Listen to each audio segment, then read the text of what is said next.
गुरुदेव और माँ गायत्री के चरणों में कोटि कोटि नमन। आप सभी को प्रणाम। गायत्री की गुप्त शक्ति।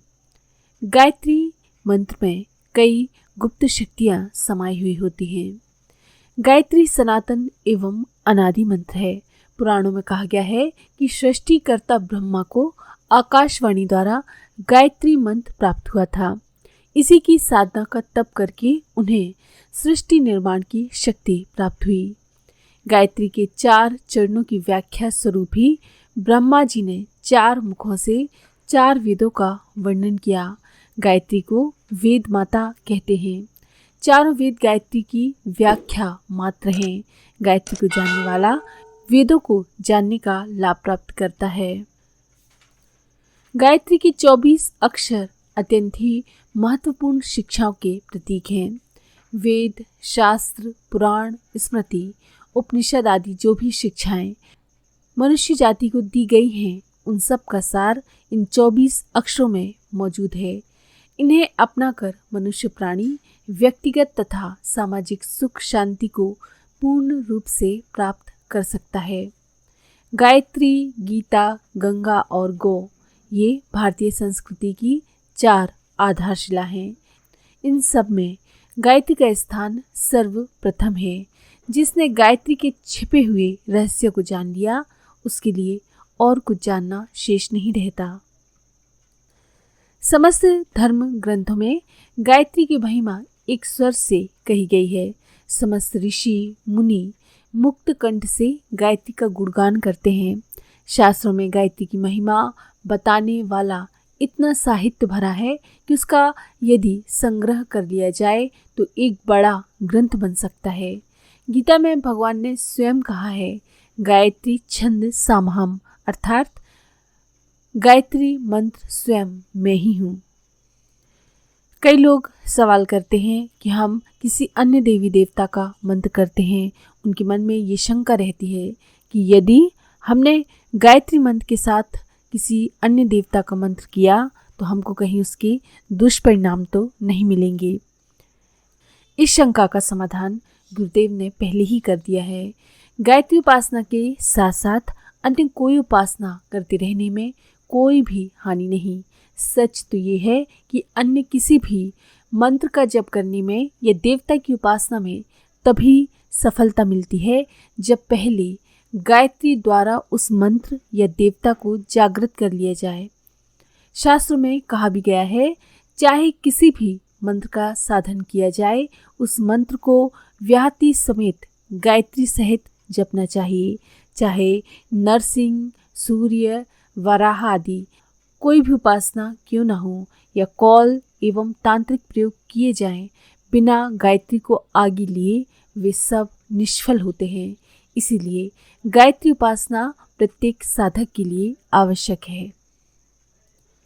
गायत्री सर्वश्रेष्ठ एवं सर्वोत्तम मंत्र है।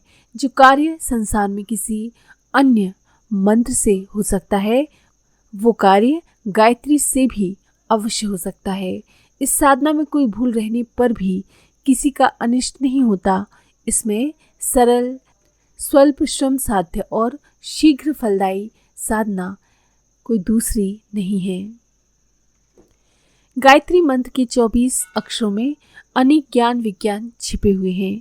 अनेक दिव्य अस्त्र शस्त्र, सोना आदि बहुमूल्य धातुओं का बनाना, अमूल्य औषधियों, रसायने, दिव्य मंत्र, अनेक रिद्धियाँ सिद्धियाँ, शाप वरदान के प्रयोग, प्रियजनों के लिए नाना प्रकार के उपचार, परोक्ष विद्या, अंतः दृष्टि की प्राप्ति, प्राण विद्या, वेदक प्रक्रिया, शूल शाल्य, वाम मार्गी, तंत्र विद्या, कुंडलिनी चक्र, 10 महाविद्या, महामात्रका, जीवन निर्मोक्ष, रूपांतरण, अज्ञात सेवन, अदृश्य दर्शन, शब्द परव्यूह, सूक्ष्म संभाषण आदि अनेक लुप्त प्राय महान विद्याओं के रहस्य, बीज और संकेत गायत्री में मौजूद हैं।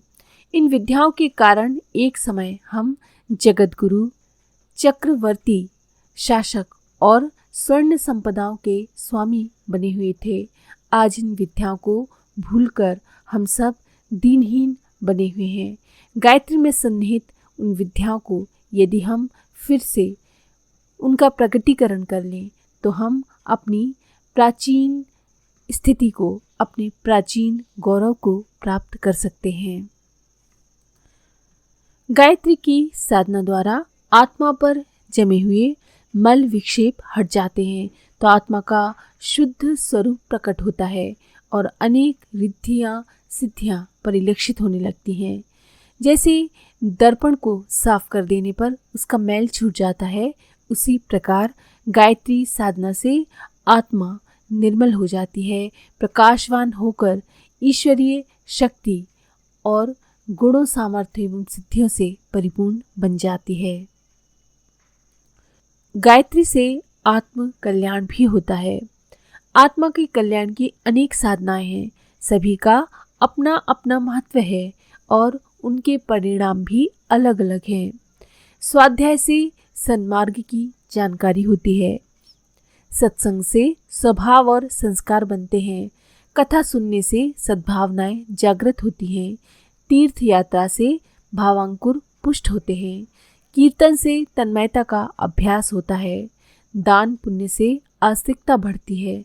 इस प्रकार ये सभी साधन ऋषियों ने बहुत सोच समझ करके प्रचलित किए हैं, पर तप का महत्व इन सब से अधिक है। तप की अग्नि में पड़कर ही आत्मा की मल विक्षेप और पाप ताप जलते हैं। तप के द्वारा ही आत्मा में वो प्रचंड बल पैदा होता है जिसके द्वारा सांसारिक तथा आत्मिक जीवन की समस्याएं हल हो सकती हैं। तप की सामर्थ्य से ही नाना प्रकार की सूक्ष्म शक्तियां और दिव्य सिद्धियां प्राप्त होती हैं। इसीलिए तप साधन को सबसे अधिक शक्तिशाली माना गया है। तप के बिना आत्मा में अन्य किसी भी साधन से तेज, प्रकाश, बल एवं पराक्रम उत्पन्न नहीं होता। गायत्री उपासना प्रत्यक्ष तपश्चर्या है, इससे तुरंत आत्मबल बढ़ता है। गायत्री साधना एक बहुमूल्य दिव्य संपत्ति है। इस संपत्ति को इकट्ठी करके साधक उसके बदले में सांसारिक सुख एवं आत्मिक आनंद भली प्रकार प्राप्त कर सकता है। आज के लिए इतना ही।